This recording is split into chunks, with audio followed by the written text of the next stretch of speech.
Come and experience a once-in-a-lifetime moment filled with once-in-a-lifetime memories. Ancient Indian history and culture encompassed into one breathtaking marvel.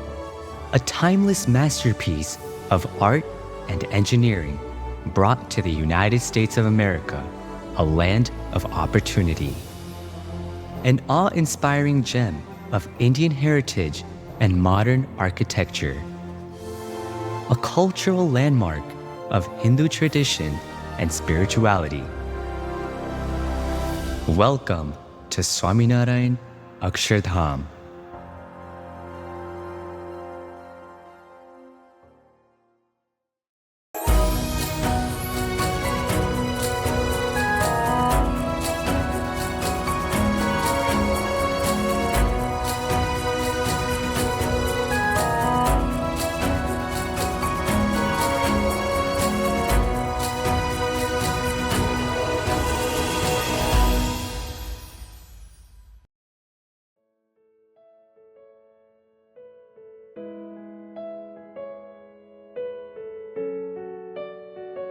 Tells you about what India stands for. India's culture, India's art, India's spiritualism.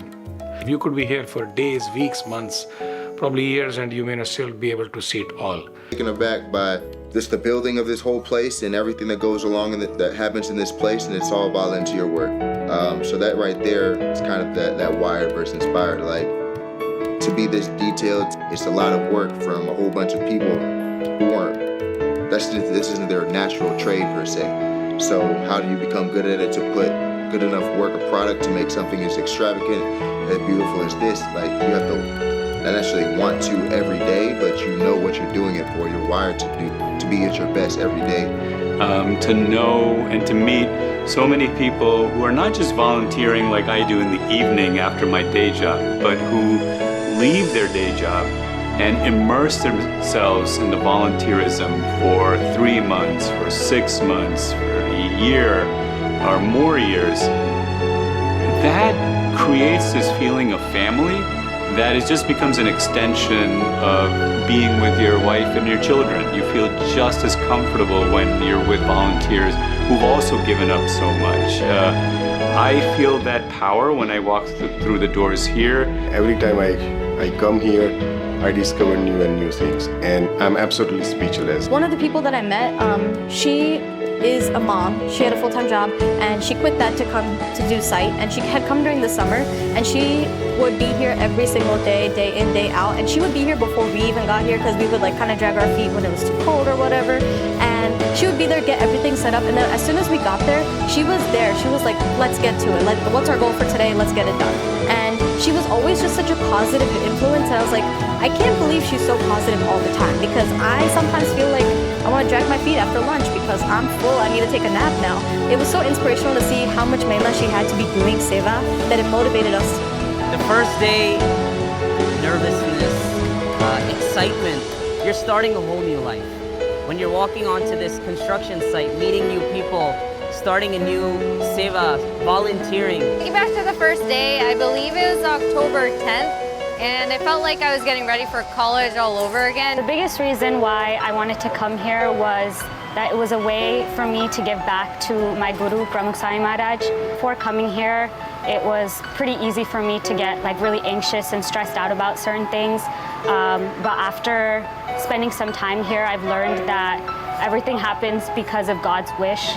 Whatever task you're doing, whatever team you're on, whatever seva is at hand, you have to work with other people and cooperate, and sometimes put away what maybe you think what's right, but like if you listen to other people, they might have a better idea, or it might be more efficient. So sometimes just like putting away what you think is best and not thinking that like we're always right, you know. I was actually the youngest person at 19 years old when I started, and the team ranged all the way to a 75-year-old grandfather, and in between with 30-year-olds, 45-year-olds, and we all connected and gelled with each other as if we were just one family. Like, I could go to that 75-year-old grandfather and talk to him as if he's my friend. The biggest takeaways are being able to communicate effectively with so many different teams. To get a production like this to be executable, it takes so much more than just one person or even just a group of people getting together. It takes a bunch of different teams to be able to be on the same page. So we've worked with different teams such as the audiovisual department, worked with the stage department, like I said, the Sub-Vyavastha team, which is basically allowing attendees to understand where they're going to be sitting, making sure that we have proper arrangements for the keystrokes during that time. And then on top of that, working with all the rest of the team to be able to work on the interactions that we have set up with our Guru Mansai Maharaj. So all of that together, in a matter of a week, we have to get everybody together, get everybody to be on the same page, and then be able to execute this program that's going to be happening tomorrow. So each program is its own sprint, but on top of that, without losing sight of the overall picture of the other programs that we have to get done, we continue to move forward with the rest of them as well.